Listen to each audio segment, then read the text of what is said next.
नमस्कार, आप देख रहे हैं बीपी गंगा। मैं हूं स्नेहलता और चलिए सीधा रुख करते हैं। गृह मंत्री अमित शाह के प्रेस कॉन्फ्रेंस की तस्वीरें आ रही हैं। मैं इसके बारे में बात करूंगा। सुप्रीम कोर्ट ने पूरे आरोपों को खारिज किया है और आरोप क्यों घड़े गए इसके बारे में भी सुप्रीम कोर्ट ने कहा है।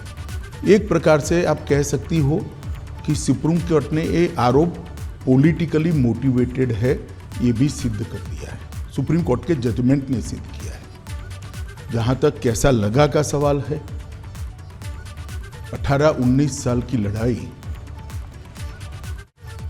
देश का इतना बड़ा नेता एक शब्द बोले बगैर सभी दुखों को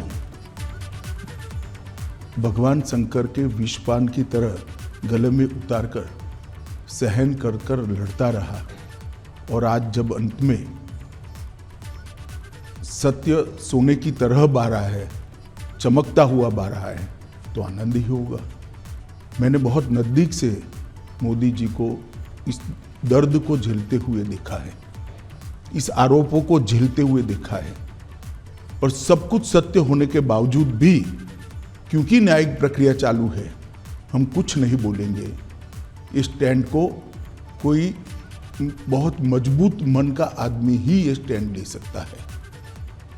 ये अभी जो इंटरव्यू हम कर रहे हैं वो मैं 2003 में भी गुजरात के गृह मंत्री के नाते कर सकता था, पार्टी के अध्यक्ष के नाते भी करता, क्योंकि परिस्थिति में कोई बदलाव नहीं है, फैक्ट था।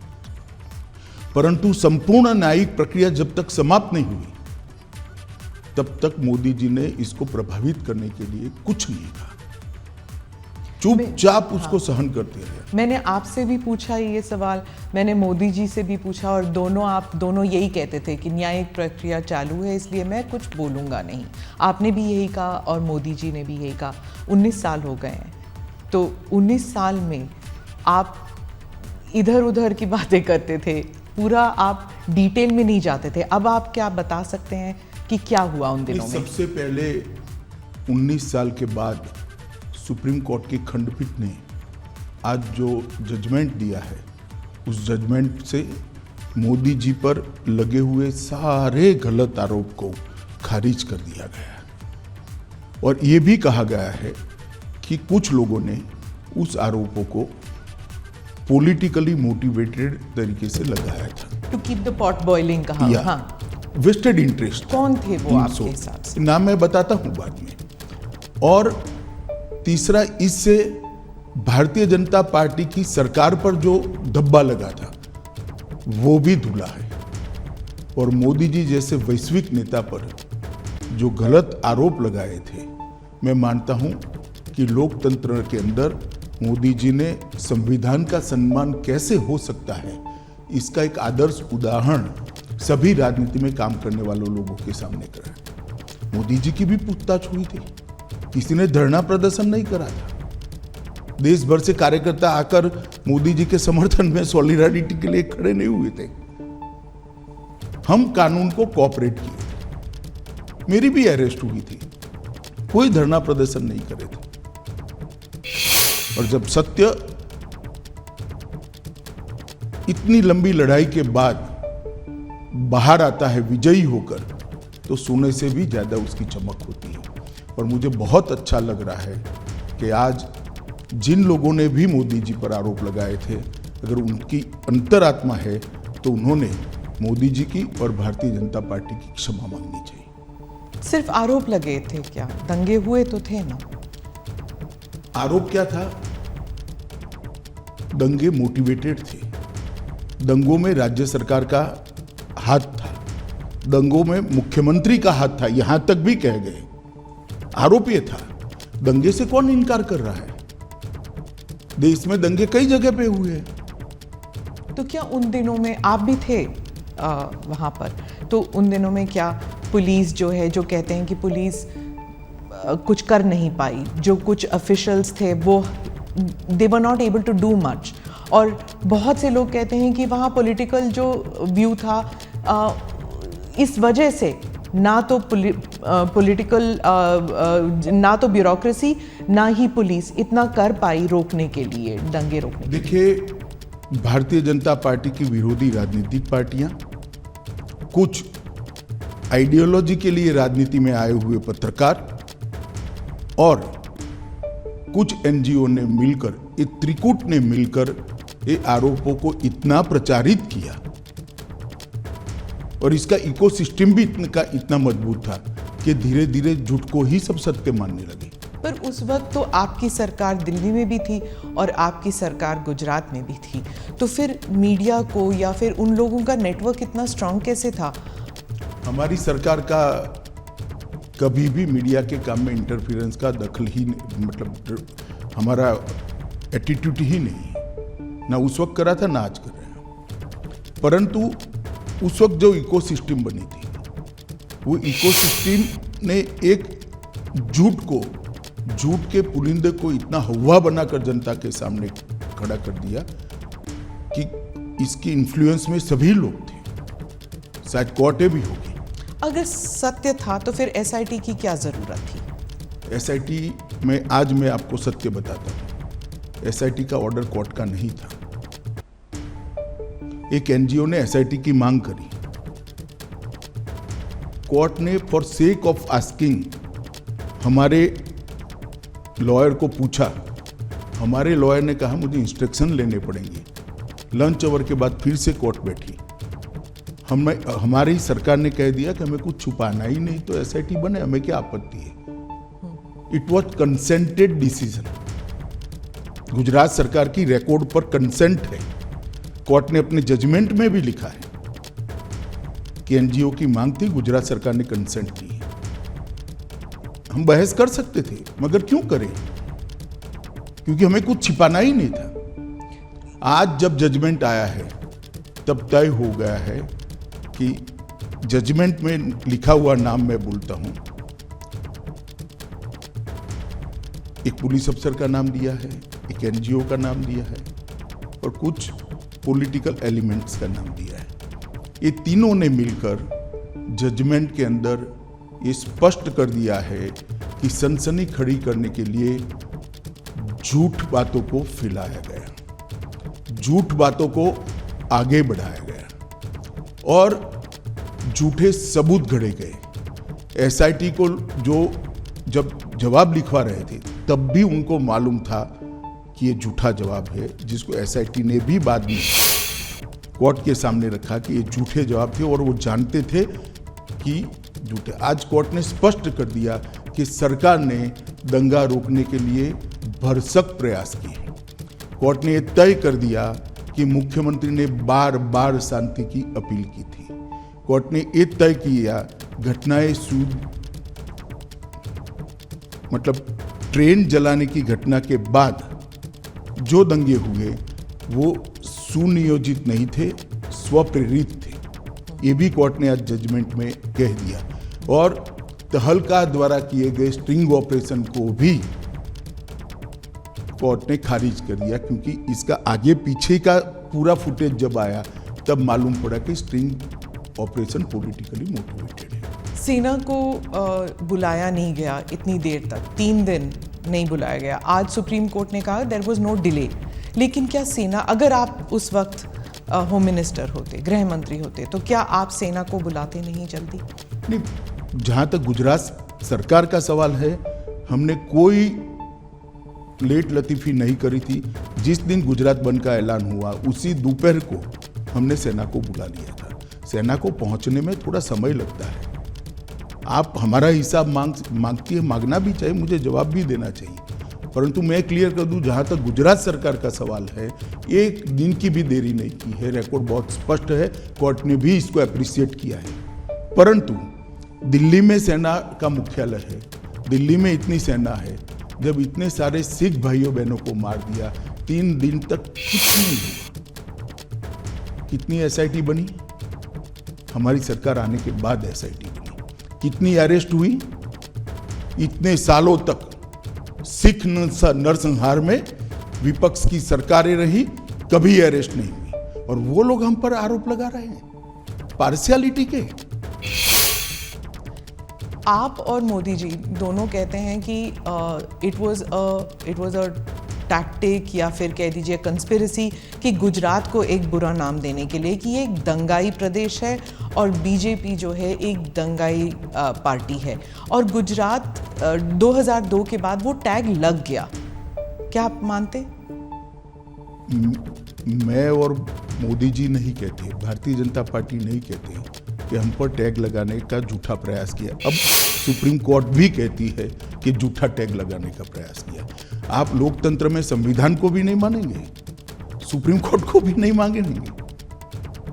पॉलिटिकल स्टेटमेंट सच्चे या सुप्रीम कोर्ट का सब एविडेंस एप्रिशिएट कर कर लिया गया फैसला सच्चा, ये देश की जनता ने तय करना पड़ेगा। आप जैसे पत्रकारों ने भी तय करना पड़ेगा। और अगर ये मत बनता है कि सुप्रीम कोर्ट का एप्रिशिएट हुआ एविडेंस एप्रिशिएट करने के बाद दिया गया फैसला सच्चा है, तो अब क्वेश्चन उठाने चाहिए। पत्रकारों की जिम्मेदारी है, जिन्होंने आरोप लगाए थे उनके ऊपर पूछना चाहिए उनको कि क्या आधार था ये आरोप का, और आधार था तो क्यों नहीं गए सुप्रीम कोर्ट में। आपने एनजीओज का जिक्र किया, कौन से एनजीओज हैं, क्या किया उन्होंने? देखिए, मैंने बहुत हरीडली जजमेंट को पढ़ा है, मगर इसमें तीस्ता सेटलवाड का नाम बहुत स्पष्ट दिया है। तीस्ता सेटलवाड की एनजीओ थी, नाम तो मुझे मालूम नहीं है उनका। उन्होंने हर थाने में इस प्रकार की भारतीय जनता पार्टी के कार्यकर्ताओं को इन्वॉल्व करने वाली एप्लीकेशनें दे दी थी, और मीडिया का दबाव इतना था कि सभी एप्लीकेशनों को सच मानकर ट्रीट किया गया। मीडिया और एनजीओज का एक नेक्सस था, आप कह रहे हैं। इन दोनों ने मिलकर 20 साल तक चलाया ये पूरा? ना 20 साल नहीं चला, 2002 और 2022। स्मिता बहन, सबसे बड़ी बात तो जनादेश होता है और जनता सब देखती है। 130 करोड़ लोगों के 260 करोड़ आंख होती है, 260 करोड़ कान होते हैं, सब देखती है, सब सुनती है। हम कभी चुनाव नहीं हारे। जनमानस ने, जनता ने कभी भी ये आरोप को स्वीकारा नहीं। मीडिया, एनजीओ और हमारी विरोधी पॉलिटिकल पार्टी आरोपों को चलाते गए। एक चला दिया कि सीडी के बारे में, सीडी लेकर राहुल शर्मा चले गए, वहां पर नोटिंग है, नोटिंग साइड पर रोज काम है, उसने अपने रिकॉर्ड में रखा है, कोई कानून को नहीं तोड़ा है, और सुप्रीम कोर्ट ने भी इसको स्वीकृत किया है। बहुत से लोगों का मानना है कि एसआईटी इन्फ्लुएंस हुई थी, बीजेपी का दबाव था एसआईटी के ऊपर। हालांकि सुप्रीम कोर्ट ने तो कुछ और ही कहा है अभी, लेकिन इतने साल तक जब इन्वेस्टिगेशंस चल रहे थे तो उस टाइम सालों साल डिले करते गए। तो इस देखिए, एसआईटी की रचना हमने नहीं करी थी, देश की सर्वोच्च अदालत ने करी थी। अफसर का चयन भी हमने नहीं करा था, देश की सर्वोच्च अदालत ने एनजीओ को सुनने के बाद करा था। और जो अफसर रखे गए थे वो भारतीय जनता पार्टी के रूल स्टेट से नहीं लिए गए थे, सेंट्रल गवर्नमेंट के लिए गए थे, और तब तक सेंट्रल गवर्नमेंट बदल चुकी थी, यूपीए की आ चुकी थी। तो एसआईटी इन्फ्लुएंस नहीं हुई थी? जरा भी इन्फ्लुएंस नहीं। और कोर्ट मॉनिटरिंग केस था, कैसे इन्फ्लुएंस होती? इतने महंगे महंगे लॉयर एनजीओ की ओर से अपीयर होते थे। जैसे जाकिया जाफरी कहती थी, जो आप महंगे लॉयर्स की बात कर रहे हैं, कि आपकी तरफ के जो लॉयर्स थे वो बहुत हेविली पेड थे, उनकी तरफ से नहीं थे। एसआईटी के लॉयर्स जो थे हमारी ओर से, हमारे लॉ ऑफिसर ही थे और कोई नहीं था। हाँ, उनको बहुत लॉ ऑफिसर को इतना पैसा नहीं मिलता है, आप जानती हो। इसके पेमेंट का एक सिस्टम होता है, इसका रेट शब्द प्रयोग ठीक नहीं है, मगर उनकी फीस तय होती है। और कई सारे इतने गलत बातें कि फायरिंग में सिर्फ मुसलमान मारे गए, कोर्ट ने आज ये भी नकार दिया कि ऐसा नहीं हुआ है।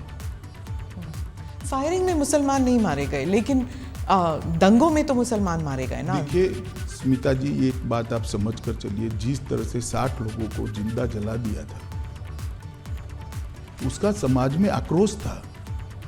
और जब तक दंगे नहीं हुए तब तक किसी ने इसका क्रिटिसिज्म भी नहीं किया, एक्सेप्ट भारतीय जनता पार्टी।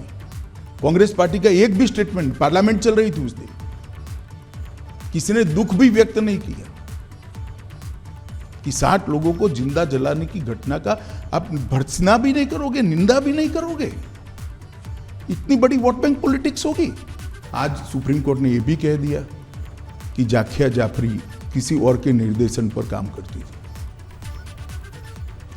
कई सारे विक्टिम्स का एफिडेविट एनजीओ ने साइन कर दिए, विक्टिम को मालूम ही नहीं है। आपके हिसाब से किसने किया, क्यों किया जाकिया जाफरी के? सब जानते हैं ना कि तीस्ता सेतलवाड जी की एनजीओ ये सब कर रही थी, केवल और केवल। और उस वक्त जो यूपीए की सरकार आई उसने ढेर सारी मदद करी है तीस्ता सेतलवाड की एनजीओ को, ढेर सारी मदद करी है, सबको मालूम है, पूरे लुटियन दिल्ली को मालूम है। गुजरात में तो आपकी सरकार थी, इतने गुजरात में हमारी सरकार थी, मगर जो एनजीओ था उसको भारत सरकार ने मदद करी है, सब जानते हैं।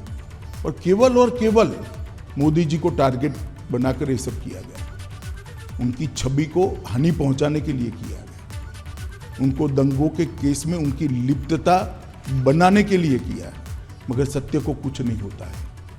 ये लंबी लड़ाई मोदी जी ने बहुत धैर्यपूर्वक सारी वेदनाओं को, वो विष को हजम करते हुए लड़े और आज चमकते सूर्य की तरह सत्य बाहर आया है। मोदी जी जीत कर बाहर आए हैं। भारतीय जनता पार्टी के दंगों का कोई आरोप नहीं रहता। और मैं पूछना चाहता हूं, जो हम पर लगाते हैं, उनके शासन जहां जहां रहे हैं वहां दंगे नहीं हुए हैं क्या?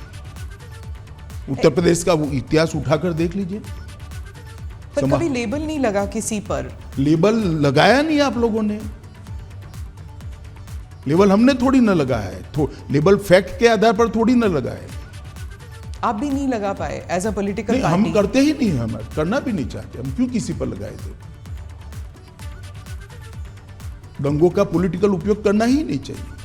गुजरात में जब भी इन्वेस्टमेंट समिट होता था, हर अखबारों में दंगों पर आर्टिकल आ जाते थे। 10 साल तक, 12 साल तक कंटिन्यूअस आए। मोदी जी जब भी विदेश जाते थे, उनको एम्ब्रेस करने के लिए विदेश के अखबारों में आर्टिकल छपाए गए। एक व्यक्ति को परेशान करने के लिए कैसा हो सकता है? मुझे तो लगता है आप जैसे व्यक्तियों ने थीसिस लिखना चाहिए कि वीसीएट कैंपेन कैसा होता है, ये कैंपेन चलाने वालों से सीखिए। तो इसलिए सुप्रीम कोर्ट का ये वर्डिक्ट इतना अहम क्यों है पार्टी के लिए और मोदी जी के लिए? मतलब आप जब इतिहास लिखेंगे आपकी पार्टी के लिए तो 20 साल बाद, क्योंकि आज का जो युवा है वो तो जानता भी नहीं शायद 2002 में हुआ क्या, क्योंकि ये 20 साल पुरानी बात है। तो आज के युवा जब ये देखेंगे तो उस दिन क्या हुआ, उन 3 दिनों में क्या हुआ? क्या आपको अब कोई रिग्रेट्स हैं और अब आप क्या देखते हैं इस सुप्रीम कोर्ट के वर्डिक्ट को? पहले एक बात समझ लीजिए, आज का युवा नहीं जानता है, ऐसा आप कह सकते हो। इतिहास हजारों साल जिंदा रहता है और झूठे आरोप जो होते हैं उसका निरसन न्यायालय के माध्यम से होना बहुत जरूरी है। और इसलिए लंबी लड़ाई, 18-19 साल लंबी लड़ाई मोदी जी भी लड़े हैं और सत्य ढूंढने वाले लोग भी लड़े हैं और आज विजयी होकर बाहर आए। क्या इसलिए ये लड़ाई जरूरी थी? मतलब कि आप इतिहास जब लिख रहे हैं अपनी इतिहास पार्टी लिखने के लिए नहीं, किसी भी झूठ के सामने लड़ाई करना निहायत जरूरी होता है। किसी भी अपप्रचार के सामने उसको एक्सपोज करना बहुत जरूरी होता है। इतिहास तो अपने आप बनते रहते हैं। 2 बार 2/3 बहुमत से जीतना ही इतिहास है। देश में जीएसटी डाल देना भी इतिहास है। देश के अंदर सीडीएस बनाना भी इतिहास है। देश के पहली बार सर्जिकल स्ट्राइक करना भी इतिहास है। पहली बार एयर स्ट्राइक करना भी इतिहास है। पूरे दुनिया में भारत के गौरव को आसमान तक ले जाना भी इतिहास है। इतिहास की तो खैर बहुत सारी बातें, परंतु झूठ के खिलाफ लड़ाई लड़नी चाहिए और मोदी जी डट कर लड़े हैं, धैर्यपूर्वक लड़े हैं और आज विजयी होकर बाहर आए। पार्टी के लिए ये कितना सिग्निफिकेंट है? पॉलिटिकली मैं पूछ रही हूँ। बहुत सिग्निफिकेंट है। पॉलिटिकली कम, परंतु जिस प्रकार से मेरे पार्टी के सर्वोच्च नेता को विक्टिमाइज करने का प्रयास किया गया और आज कोर्ट ने उसकी धज्जियां उड़ा दी हैं। मैं मानता हूं ये जजमेंट भारतीय जनता पार्टी के हर कार्यकर्ता के लिए, न केवल मोदी जी के लिए, हर कार्यकर्ता के लिए। मोदी जी के लिए तो खैर आत्मसंतोष का विषय हो सकता है। हर कार्यकर्ता के लिए गौरव का विषय है कि आज जो झूठे आरोप हमारे सर्वोच्च नेतृत्व पर लगाए थे वो सारे खारिज हो गए। सर, गुजरात लेबोरेटरी ये एक टर्म बन गया था कि जो गुजरात में जो एक्सपेरिमेंट किया गया, यानी कि बिना मुसलमानों के सरकार हम बना सकते हैं, बिना मुसलमानों के वोट के हम सरकार बना सकते हैं, और अगर मुसलमान ज़रा सा इधर या उधर हो जाए, लाइन पे ना चले, तो दंगे करा सकते हैं। ये एक गुजरात एक्सपेरिमेंट और गुजरात लेबोरेटरी करके जो अपोजिशन पार्टीज़ कहते हैं कि बीजेपी जो है ये इसको एक पॉलिटिकल साइंस बना दिया है उन्होंने, और वो हर राज्य में इस्तेमाल करती है। देखिए, अब जैसा जिस कलर के ग्लास का चश्मा पहनेगी ऐसा दिखाई पड़ेगा। पीले पहनेंगी तो पीला दिखाई पड़ेगा, काले पहनेंगी तो काला दिखाई पड़ेगा। ये देखने का नजरिया है।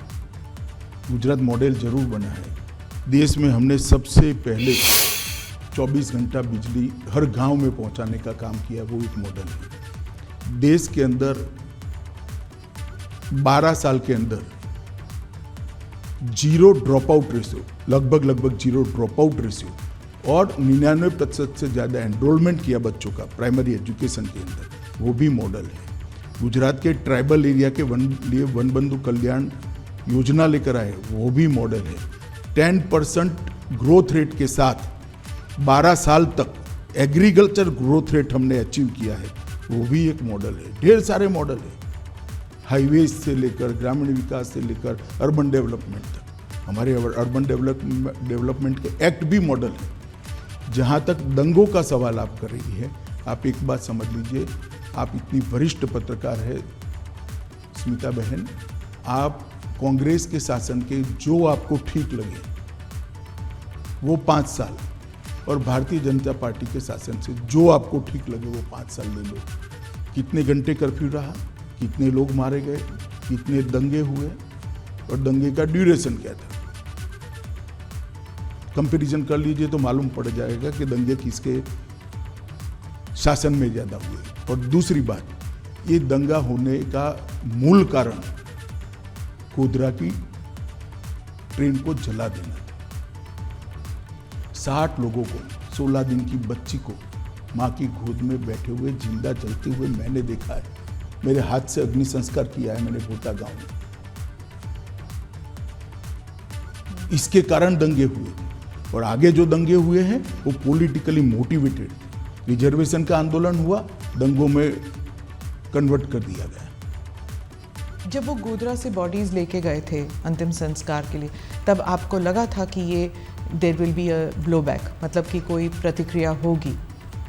देखिए, उस वक्त किसी को सोचने की सुध बुध ही नहीं थी, इसलिए क्योंकि सबसे बड़ा प्रश्न ये था कि जो 59 लोग मारे गए हैं, इनके परिवार को उनका अंतिम संस्कार भी न करने देना। और कोई प्रोफेशनल इनपुट ऐसा नहीं था कि भाई इतनी बड़ी मात्रा में रिएक्शन आ जाएंगे। तो बॉडीज को परेड कर दिया गया था। परेड नहीं करा है, ये गलत प्रचार है। 16 सिविल अस्पताल में ले गया गया और बंद एम्बुलेंस में उनके परिवार वाले अपने घर पर ले गए।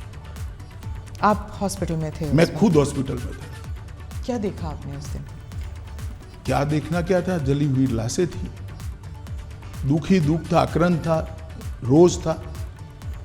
आप एमएलए थे, लेकिन आपकी कॉन्स्टिट्यूएंसी में ज़्यादा दंगे हुए नहीं कंपेयर टू बाकी जगहों में। अगर आप उस वक्त इंचार्ज होते, अगर आप होम मिनिस्टर होते, तो आप क्या करते अलग उस वक्त? देखिए, जो भी लोग थे उन्होंने अच्छा काम किया था, मगर घटना के कारण रोष इतने व्यापक मात्रा में था जिसकी भनक किसी को नहीं लगी थी, किसी को नहीं लगी थी, ना पुलिस को लगी थी ना किसी को लगी, और बाद में किसी के हाथ में ही नहीं था सर।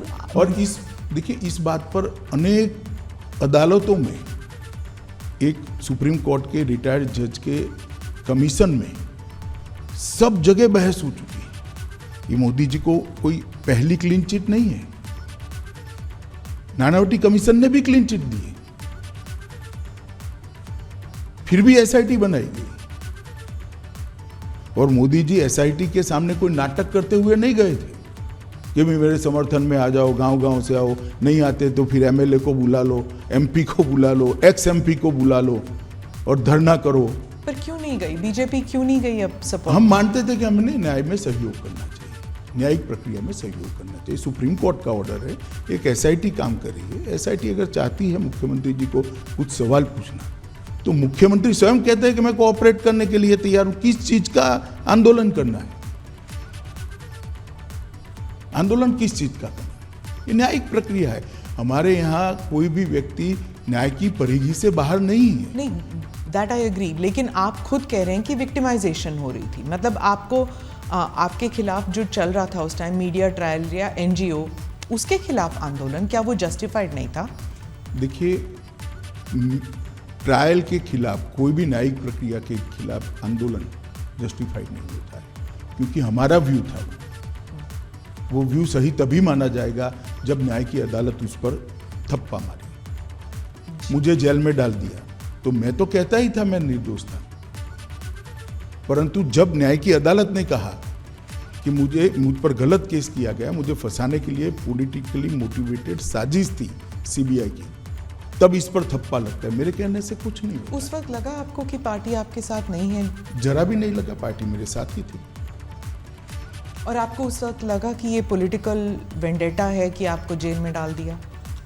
मैं तो भाग्य मानता हूँ। क्यों? मैं भाग्य में मानता हूँ, और मेरा तो जिन्होंने भी किया भला ही किया है। तो ये आप समझते हैं कि आपकी भलाई में हुआ? कैसे? नहीं, जो हुआ भले के लिए हुआ, बाद में परिणाम अच्छे आए। आपको क्या लगा उस वक्त जब आप जेल में थे? तो कुछ नहीं लगता था। मैं लड़ाई लड़ने का निर्णय आपको किया। पता था कि आप बाहर निर्दोष निकल सीता जी, आज के इंटरव्यू का विषय मेरा केस नहीं है।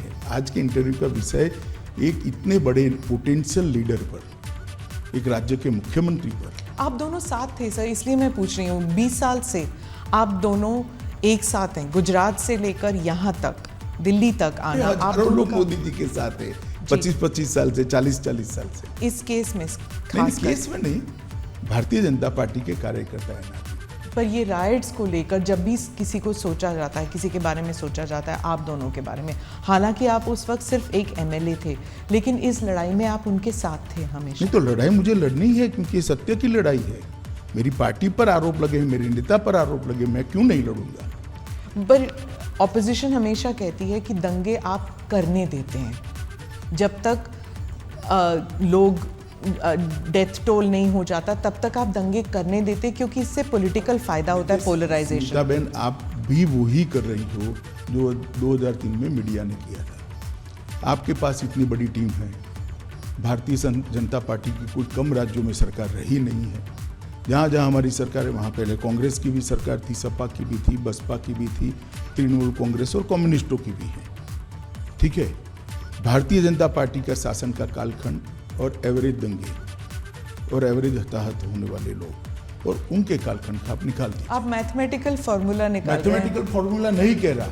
अगर हम स्पॉन्सर करते हैं तो दंगे ज्यादा होने चाहिए। दिखता नहीं है ना, वही तो वो कह रहे हैं कि आप जब स्पॉन्सर करते हैं देखना तो नहीं दिखता चाहते। आप देखना नहीं चाहते कि भाजपा के शासन में दंगे कम होते हैं। दंगे जब होते हैं, वो कह रहे हैं, ऑपोजिशन कहती है दंगों से फायदा होता है बीजेपी को, पोलराइजेशन से पॉलिटिकल फायदा होता है, इलेक्टोरल फायदा होता है। तो फिर हम ज्यादा कराते हैं, दंगे तो कम हो रहे हैं। मैं गुजरात पे वापस आती हूँ, क्योंकि आप गुजरात स्पेसिफिक इंटरव्यू आपने कहा कि आप और किसी चीज़ पर बात नहीं करना चाहते, सिर्फ गुजरात पर बात करना चाहते हैं। आप मुझे बताइए कि अब आप 20 साल अगर आपको रिवर्स पे देखना पड़े तो क्या मोदी जी कर सकते थे जो उन्होंने नहीं किया? ऐसा है, सब कुछ किया है। मैं तो बहुत नजदीक से देख रहा था। इतने डिटेल में शायद ही किसी मुख्यमंत्री ने काम किया था। एक थाने की स्ट्रेंथ 100 पुलिस की होती है, 150 पुलिस की होती है। एडिशनल फोर्स लो तो 400 पुलिस की हो गई, और 2 लाख लोगों का जमघट है। क्या कर सकते हैं? इसको कंट्रोल करते करते समय लगता है। टीयर गैस, लाठीचार्ज, ये सब हुआ है, फायरिंग हुआ है।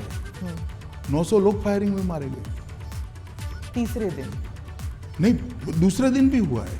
पहले दिन तो सवाल ही नहीं था, घटना थी। दूसरे दिन भी फायरिंग हुआ है, तीसरे दिन भी हुआ है। परंतु सरकार को भी व्यवस्थाएं करने में और जो स्केल बन गया उस स्केल को पहुंचने में थोड़ा समय लगता है। और मैं आपको बताना चाहता हूं कि मुझे पूरा मालूम है, इस वक्त गिल साहब भी हमारे यहाँ आए थे हमारी मदद में, मोदी जी की सरकार की मदद में गिल साहब भी आए थे। गिल साहब के साथ मैंने भी डिनर करा है। उन्होंने कहा इससे ज़्यादा प्रॉम्प्ट एक्शन मेरे जीवन में मैंने नहीं देखा। और उन्होंने पंजाब एक्शन देखा हुआ था। हाँ, कि इससे ज़्यादा न्यूट्रल और प्रॉम्प्ट, दो शब्द प्रयोग थे, न्यूट्रल और प्रॉम्प्ट एक्शन मैंने मेरे जीवन में पुलिस की करियर में नहीं देखा। फिर भी आरोप लगाए, गिल पर ही लगा दिया आरोप। अब जो पिटिशनर्स हैं वो कह रहे हैं उन्हें न्याय नहीं मिला सुप्रीम कोर्ट के, जाकिया जाफरी, क्या उन्हें न्याय मिला है? आपको क्या लगता है? मैं निश्चित रूप से मानता हूं एक ही जजमेंट सेशन कोर्ट में आया। इसके खिलाफ आपने हाई कोर्ट में अपील की, हाई कोर्ट ने कड़ाई से, सेशन कोर्ट से ज़्यादा कड़ाई से कहा। इसके खिलाफ आपने सुप्रीम कोर्ट में अपील करी, सुप्रीम कोर्ट ने इससे भी कड़ाई से कहा। फिर भी आप स्वीकार नहीं करते हो तो क्या कर सकते। और दूसरा, डेट जिसने ली है इसका रिकॉर्ड न्याय की अदालतों में पड़ा हुआ है, देख लेना चाहिए जिसको भी इंटरेस्ट है उसने। हर बार एनजीओ ने डेट ली, लंबा खींचना, इश्यू को पेंडिंग रखना। क्यों? क्योंकि मोदी जी पर आरोप लगता रहे। तो जस्टिस वो नहीं चाहते थे, वो पॉलिटिकल वेंडेटा चाहते थे, क्या ये कह रहे हैं आप? पॉलिटिकल गेन चाहते थे। मैं जाकिया जी की बात नहीं कर रहा, जो एनजीओ साथ में लगे थे, जो पॉलिटिकल पार्टियां एनजीओ को फंडिंग कर रही थी और जो मीडिया के ग्रुप एनजीओ को प्रसिद्धि दे रहे थे, वो लोग। सर मुझे बताइए कि 2002 के बाद और इस न्यायिक प्रक्रिया के बाद क्या लेसन्स हैं? क्योंकि मंथन तो होता है आपकी पार्टी में और गवर्नमेंट में भी, सरकार में भी, तो क्या लेसन्स आप सीख चुके हैं इससे, क्या कि ऐसे अब कभी ना हो? ढेर सारे सुझाव आए हैं। वो सारे सुझाव मैं ही गृह मंत्री था, मोदी जी ही मुख्यमंत्री थे। गुजरात पुलिस ने अपनी कार्यपद्धति के अंदर इनकॉर्पोरेट कर दिए गए हैं। ट्रेनिंग मॉड्यूल भी बदले गए हैं, सूचना प्राप्त करने की पद्धति को भी बदला गया है, सूचना का ग्रेडेशन करने की नई सिस्टम इवॉल्व कर दी गई है और सूचना ग्रेडेशन करने के बाद इसके अनुरूप एक्शन क्या होंगे इसकी भी एक एसओपी बनाई गई है। इसलिए 2002 के बाद गुजरात में एक भी दंगा नहीं हुआ। सेंटर स्टेट में जो तालमेल होना चाहिए राइट्स कंट्रोल करने के लिए, क्या उसे फाइन ट्यूनिंग, उसकी फाइन ट्यूनिंग मुझे लगता है व्यवस्था ठीक है। अभी जो व्यवस्था है वो ठीक है। क्योंकि अभी जो हमने देखे थे, जो अग्निपथ जो स्कीम है उसके कारण जो दंगे हुए थे, हाँ वायलेंस में लोग मरे नहीं लेकिन काफ़ी देर तक इनएक्शन था, तो इसमें फिर वो स्टेट्स की बात हो जाती है। ऐसा है कि लॉ एंड ऑर्डर कंट्रोल करना स्टेट की जिम्मेदारी है। भारत सरकार सहयोग कर सकती है, स्टेट की डिमांड पर सहयोग कर सकती है। और जब स्टेट को लगता है कि हमारी स्टेट की मशीनरी कम पड़ रही है या तो हमें ज़्यादा मैन पावर चाहिए जो स्टेट के पास उपलब्ध नहीं है, तो रिजर्व फोर्स में से भारत सरकार की मैन पावर जाता है। ये व्यवस्था बहुत परफेक्ट है और हर स्टेट में कमोबेश भारत सरकार के CAPFs के बटालियन लगे हुए हैं, तो कहीं और से नहीं लाना है। मानो बिहार है तो SSB हमारी तुरंत घंटों में पहुंच सकती है। पर उसमें भी कहा जाता है कि पॉलिटिकली हो जाता है मोटिवेट, जैसे ममता जी कहती हैं कि जो सेंट्रल फोर्सेस हैं वो पॉलिटिकल आदेश पर काम करते हैं। स्मिताबेन, ममता जी को ना आप समझा सकते हो ना मैं समझा सकता हूँ, छोड़िए, इसके आधार पर एडमिनिस्ट्रेशन कैसे तय होगा। पॉलिटिकल बातें करने के लिए हर एक को इस देश में स्वतंत्रता है। जी, आपका कोई आज जब ये रूलिंग आई है तो आप, एक बार और पूछूंगी मैं कि आपको कैसे महसूस हो रहा है आज के दिन? मुझे बहुत अच्छा महसूस होता है। मोदी जी को बहुत सारे बदनामी झेलते हुए मैंने देखा है। मोदी जी पे बहुत सारे झूठ और झूठे आरोप मढ़ते हुए, निर्लज्जता से मढ़ते हुए मैंने देखा है। इसके बावजूद भी संवैधानिक प्रक्रिया है, कानूनी प्रक्रिया, इसके ऊपर कुछ नहीं करना है, ये बोल्ड स्टैंड लेते हुए मैंने देखा है और 18 साल धैर्य रखते हुए देखा है और 18 साल के बाद आज विजयी होते हुए भी मैंने देखा है। मुझे तो बड़ा संतोष है कि सार्वजनिक जीवन में नरेंद्र मोदी ने एक ऐसा एग्जाम्पल सेट किया है कि आरोप कितना भी झूठा हो, आप उसको न्याय की अदालत ही तय कर सकती है, सच है या झूठ है, तब तक धैर्य रखना चाहिए। सुप्रीम कोर्ट में ऑब्जर्वेशन ये भी था कि उस वक्त की सरकार ने दंगा रोकने का प्रयास नहीं किया और ये भी कि कुछ विटनेसेस जो हैं वो ऐसे जवाब दे रहे थे जैसे कि डिक्टेशन दे रहे हैं उन्हें। दोनों चीज़ें ऑब्जर्व किए गए। देखिए, उस वक्त सुप्रीम कोर्ट ने जो ऑब्जर्वेशन किया था वो एनजीओ के एफिडेविट के आधार पर किया था। इसकी जांच के लिए एसआईटी बनाई थी, एसआईटी ने अपनी रिपोर्ट दे दी और आज जो जजमेंट आया उसमें सुप्रीम कोर्ट ने कहा है राज्य सरकार ने दंगा रोकने के लिए भरसक कोशिश की, राज्य सरकार ने उचित समय पर उचित कार्यवाही कर कम नुकसान में दंगों को समाप्त किया और राज्य सरकार ने सुप्रीम कोर्ट द्वारा दी गई विटनेस प्रोटेक्शन की स्कीम को पूरा का पूरा फुल स्टॉप कॉमा में पूरा किया। तो इसीलिए कहा जाएगा कि सुप्रीम कोर्ट को भी इन्फ्लुएंस किया है। सवाल ही नहीं है सुप्रीम कोर्ट को इन्फ्लुएंस करने का। आप आरोप लगाने के लिए तो कोई भी कुछ भी लगा सकता है, परंतु आप जजमेंट पढ़ेगी, मेरे हिसाब से 300 से ज़्यादा पेज का जजमेंट है और हर आरोप को सुप्रीम कोर्ट ने गोलमोल नहीं किया है, डील किया है, किस आधार पर ये करा है। सामने से श्री कपिल सिब्बल ने बहुत सारे आर्ग्यूमेंट्स किए हैं, ऐसा नहीं है।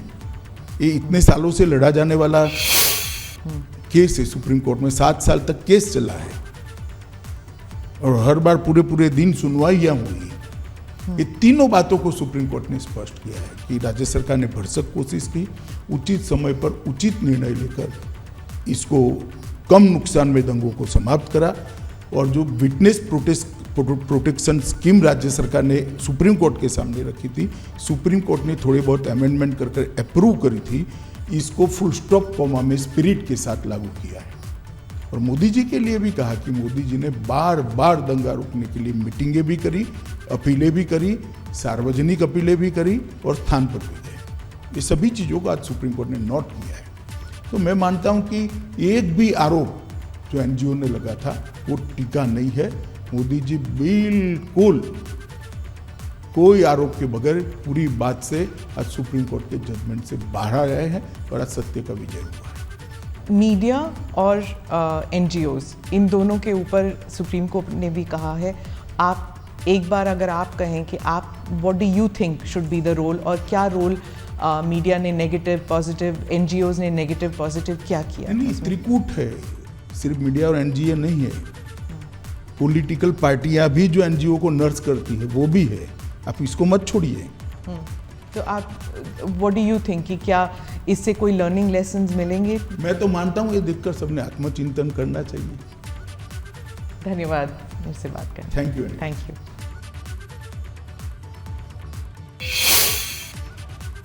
तो गृह मंत्री अमित शाह को आप सुन रहे थे और देखिए कई मुद्दों पर बहुत ही बेबाकी से उन्होंने जवाब दिया और साथ ही साथ अपनी पार्टी की नीतियों को लेकर भी उन्होंने बात की, मोदी जी की छवि को लेकर बात की, दंगा होने का मूल कारण गोधरा में ट्रेन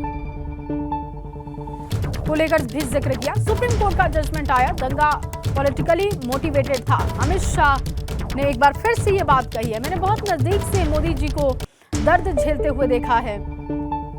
अपनी पार्टी को लेकर उन्होंने बात की, सुप्रीम कोर्ट के जजमेंट को लेकर बात की है। गोधरा दंगे को लेकर उनसे सवाल किया गया तो उन्होंने कहा कि पॉलिटिकली मोटिवेटेड था। कोर्ट ने मोदी जी के ऊपर लगे सारे आरोपों को खारिज कर दिया है, तो ऐसे में अब कोई सवाल नहीं होना चाहिए। लंबी लड़ाई के बाद सत्य बाहर आया है, बहुत खुशी हो रही है। एसआईटी का ऑर्डर कोर्ट का नहीं है, ये समझने वाली बात है और ये समझना होगा पॉलिटिकल मोटिवेटेड पूरा वो दंगा था और उसको लेकर जो सुप्रीम कोर्ट का रुख है, जो सुप्रीम कोर्ट की टिप्पणी है, वो समझनी होगी।